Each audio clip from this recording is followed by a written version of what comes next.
All right, so I'm ready for episode 79. I think that's episode 20 of the final season of Attack on Titan. And, the last episode, episode 78 or episode 19, we had some craziness happen. Eren got his head blown off, but he managed to have just enough life left to go into the paths, into the coordinate space with his brother Zeke. And a lot of revelations were given to Eren about the actual nature of the Founding Titan's power and how important the royal blood is, and that ability to command the original Amir Fritz, who had made herself a slave, as kind of the price she had to pay for this power, I guess. But now we're going to go into this next episode where, at the end of the last one, Zeke and Eren, Zeke pulled his head and held them together. And I think he's going to show him some truths of the world that Eren hasn't been exposed to yet, which I hope means it's going to show us, the viewer, some answers to some questions that maybe we didn't even think to ask yet, but also I'm expecting this to be exposition heavy in a very cool way. I already know the title of the episode, so it makes me think we might see not only things about the past, but things about the future. So without any further ado, I just want to jump into this. And we're starting off with this bird flying atop, I guess we're still in Shiganshina because we've got the big wall there. Oh, we have a baby here. A chubby little baby arm with a bird flying overhead. Is this baby Eren? You can't really tell. Babies all kind of look like babies, right? It's a chubby little baby. I think that was Grisha that picked him up. So that's baby Eren, Zeke. It's like, a Christmas Carol. Zeke is going to probably show him the past, the present, and the future or something. Oh, he's unlocked Grisha's memories there. Okay.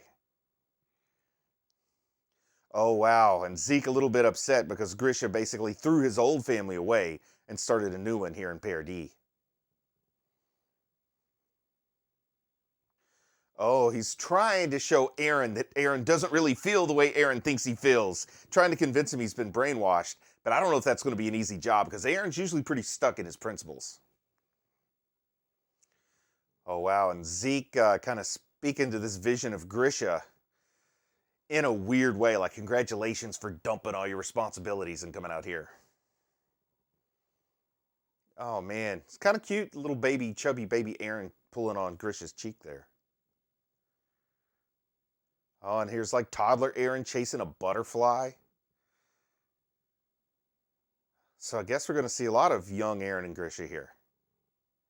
Oh, wow, they're just moving from memory to memory. This is a real Christmas Carol kind of feel to it. Oh, and now they're showing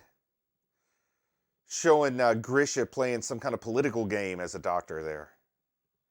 All in search of who is the real king and where is the founding titan. Yeah, we know that played out.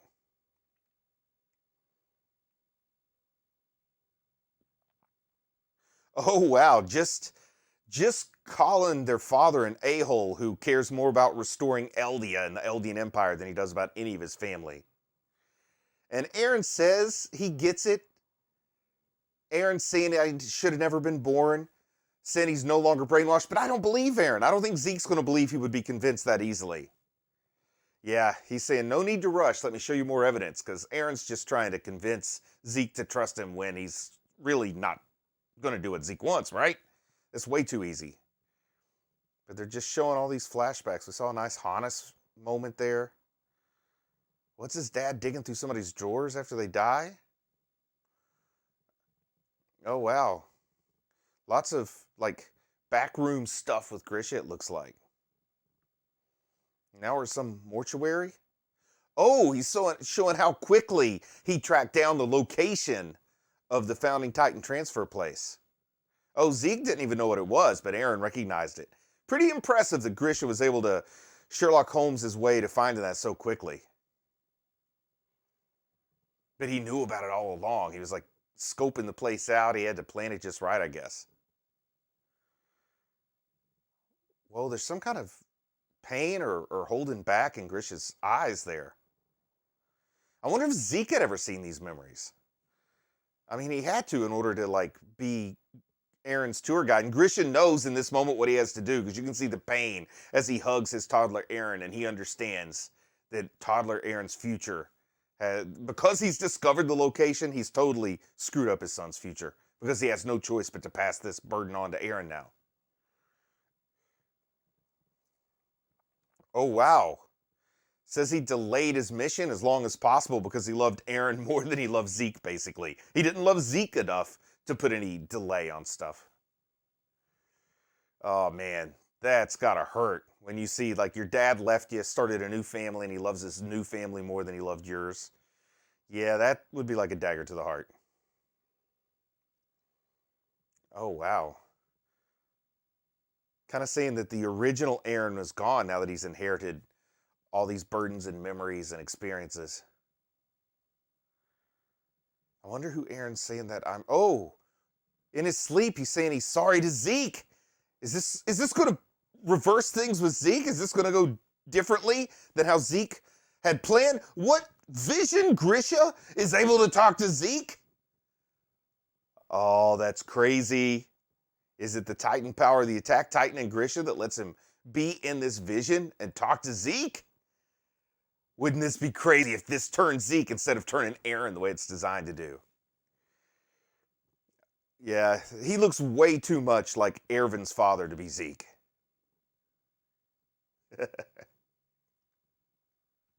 Oh, so now Eren is the guide through the memories. Did Eren trick Zeke and have the upper hand all along? Yes! I'm hoping so. Yes, yes, yes! What a great cold opening here.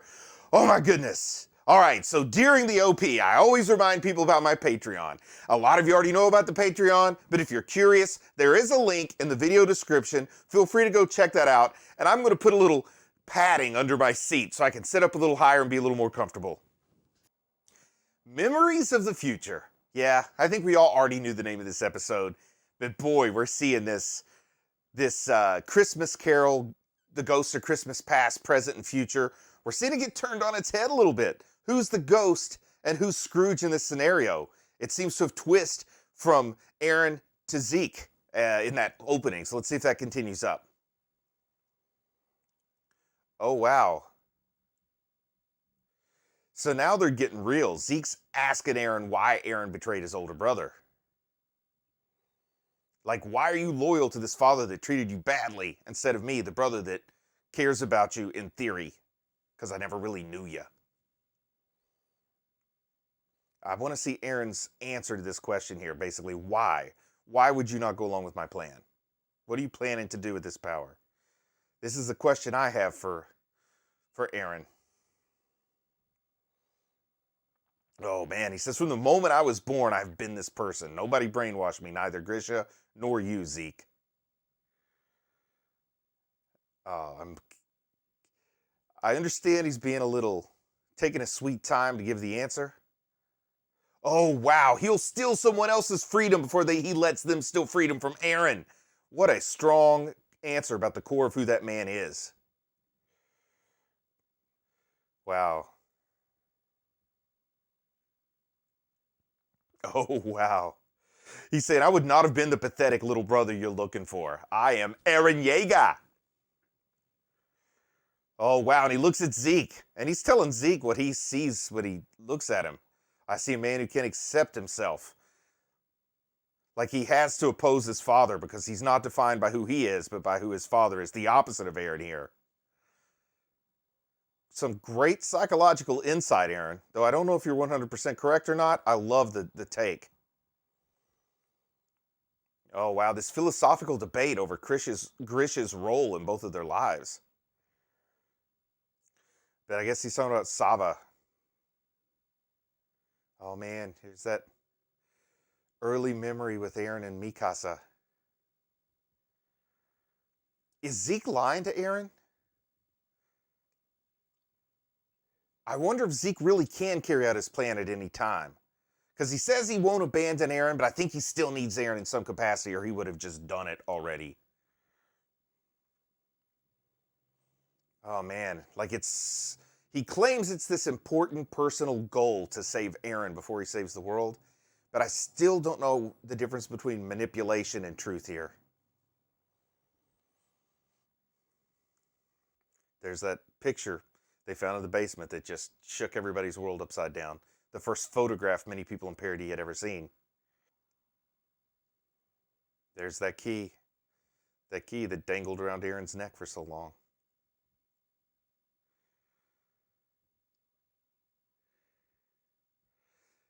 Interesting, this trip down memory lane with two ghosts basically in the corner, Eren and Zeke. Oh, Carla can tell he's lying because of his red ears. Maybe it's just cold and windy outside, Carla. You don't have to tug on the poor guy's ear in that situation. So Grisha says he's going to do some checkups, that he's actually going to go eat the Founding Titan, right? Isn't that about what happens here? Oh, I remember this. When Eren gets outed to his parents for wanting to be a scout.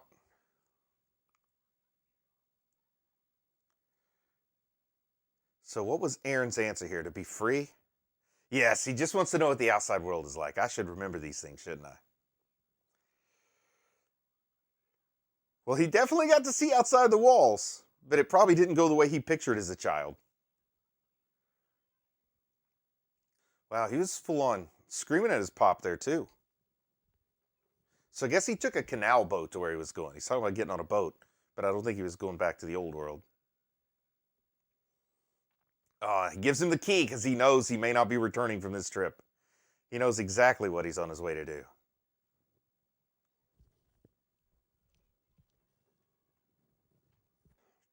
Oh, what are we seeing here? All these birds, man. That's enough birds for 3 of the 4 seasons right there that flew overhead. Down in the Crystal Cavern, the old ceremony going on. He's going to eat Frida Fritz, or Frida Rice, I guess she's calling herself. Oh, he's telling him who he is, too. He's like opening it up. But I don't think he had to take the Founding Titan, right? Like, wasn't his first option just to get them to go and kill and take control of Reiner and Annie and Bertolt and the attackers? Because he knew that this was all going to go poorly if they didn't put up a fight and just end the incursion. And when they refused to do it, that's when he ate Frida. So he did give him a chance to do what needed to be done before he took matters into his own hands and then thrust them without consent upon Eren's shoulders. Here it is. Is Frida going to change? Oh, yeah, she's got the whole chains are around her from the vow that the founder, the old king, took, the original king. Yeah, she's speaking with the memories of the great king, the old king. That it's better to die than to unleash this incredible power on the world, is the vow of the blood. Oh, they have to embrace their ruin, she's saying. That would be a hard thing to sell. But she must have no idea. She must have no idea the power that Grisha's bringing to this. Because I think if she did, she would have just gotten rid of him right away. But you'd think the Founding Titan might give her the ability to know he was the Attack Titan. But I guess not. Or else she overestimated her own abilities here. Yeah, he's really, really begging her to do something before he eats the Founding Titan. I think this does speak well of Grisha to a degree. I mean, he's still not without flaws. But to a degree, I think this says he was trying to give them a chance to do it instead of doing it himself. And he makes a great argument. I mean, I'm with Grisha here. Far more than with Zeke or Frida in this moment. So yeah, the Founding Titan is resigned to let everybody in Parody die if that's what has to happen. And let them not know why they're dying. To leave that Eldian ignorance in place. It's like better for the Eldians to die than the whole world to die, is what she says. But Grisha doesn't want to hear it, and I don't think Eren's liking what he's hearing either. She's telling him, even if you steal the Founding Titan, you can't use it. Kind of telling him how this is going to wind up. Oh, what's he saying? He knew he couldn't use the Founding Titan's power, but he has a plan. Oh, he told her he's got the Attack Titan. Yeah, never bowed to anybody. So they're king in their own right, I guess. Oh, see? Oh, I love it. The purpose of the Attack Titan is to fight the self-righteousness of the king, to keep the king in his or her place. Oh, wow, I can see the future of people who will inherit it. So he knows where this is going. At this point, he knows about Zeke. He knows where Eren and Zeke are at this moment if he knows the future. So he knows what he has to do. So Eren knows the future, right? Eren knew this was going to happen. He wasn't surprised. He wasn't caught off guard.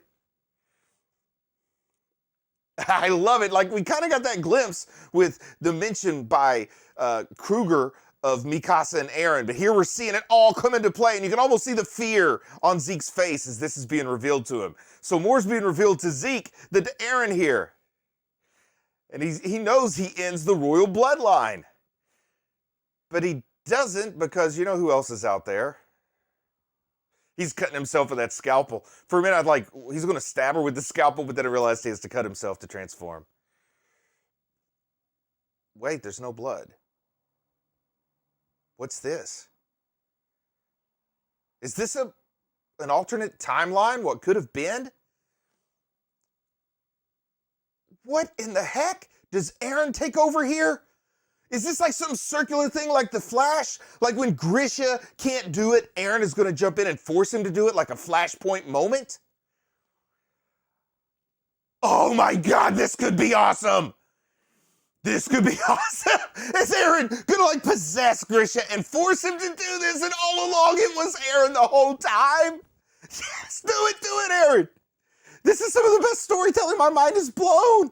I've seen a lot, I've read a lot. I usually catch on to a lot, but this is beautiful if it happens this way. Come on, Eren. Somehow can you influence your past self? Let's see. How's it gonna play out? Oh yeah, Eren's telling him what he has to do. Eren's the father now.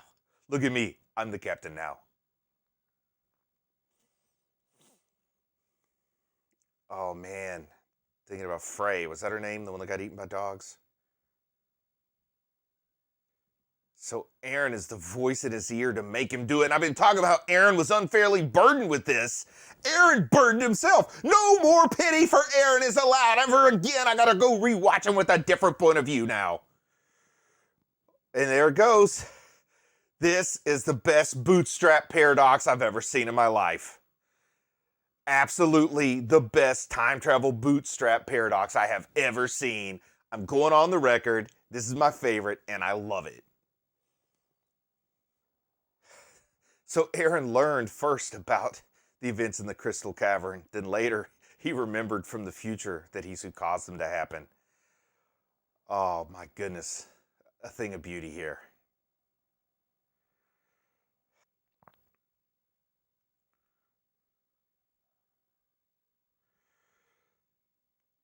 Now, is Eren going to be the one to force him to thrust it onto Eren here? Are we going to see more of Eren controlling his father's hand in all this? And all the pity I had for poor, innocent Eren, a child who had no say in the matter. And now we're seeing he's probably the one who orchestrated his own circumstance. So grim and so beautiful and so perverse but wonderful. And he's got the syringe. Where's young Eren? And Force Ghost Eren. We need the two of them to come together. I want to see Eren forced himself to become the Titan. I need that for closure. Oh, is this Zeke standing there? He knows Zeke is there. This Attack Titan, timey-wimey, time as a flat circle power is really interesting. And I hope they continue to explore it. I love it. Yeah, he's seen the future memories of Eren, and he doesn't want to do something so terrible, but now he knows he has to. It's, again, Eren forcing his hand. It's predestination. And he's seeing his son Zeke that he hadn't seen in so long, and he thinks, wow, you look so much like that school teacher, Eren's father. And Grisha actually apologizing to Zeke. So Zeke and Grisha are on the same page, and Eren was the brainwasher all along. This is horror. This is the kind of horror I didn't think I would run across in this show.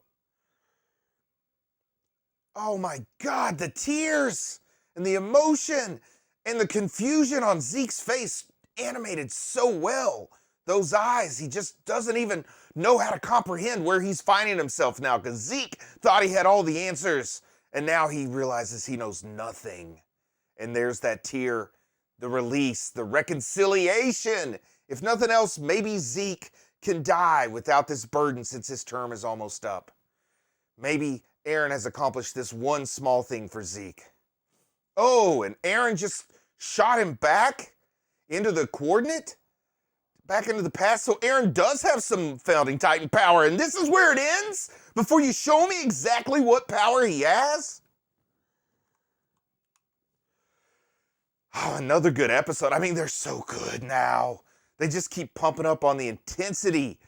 And this is the 4th episode so far, so we got 8 more left. Can it possibly keep growing like this? Like, can the human mind handle this kind of pressure growing? Like, how long until my ears and eyes bleed watching all this? This makes my Sunday so great. But then Sunday night when I go to bed, I'm lying awake for hours just thinking about this show and thinking about everything it could have. And then I watch it again on Monday. Then on Tuesday, I write notes for my review that goes up on Thursday. And no matter how much I say or how much I think about it, there's always something else to be said. And there's always something I didn't think about. And it's this final part of the final season is just so infinitely rewatchable. And I know not everybody loves it like I do, but for those of you that do, we are lucky. We're living in a great, great time this winter season. And also, I'm proud of you for loving this show, and I'm proud of you for watching anime. And with that, I'll talk to you again soon. I just want to say a big thank you to everyone who supports the channel on Patreon. It really means a lot to me. If you think you might be in a position to support the channel on Patreon, there is a link in the video description. Please go check it out. Join the Patreon in order to receive early access to reactions and reviews, as well as extended cuts of the reactions and occasional bonus videos taking a look behind the scenes, as well as chat and polls to help me plan things to cover for the future of the channel. Thank you.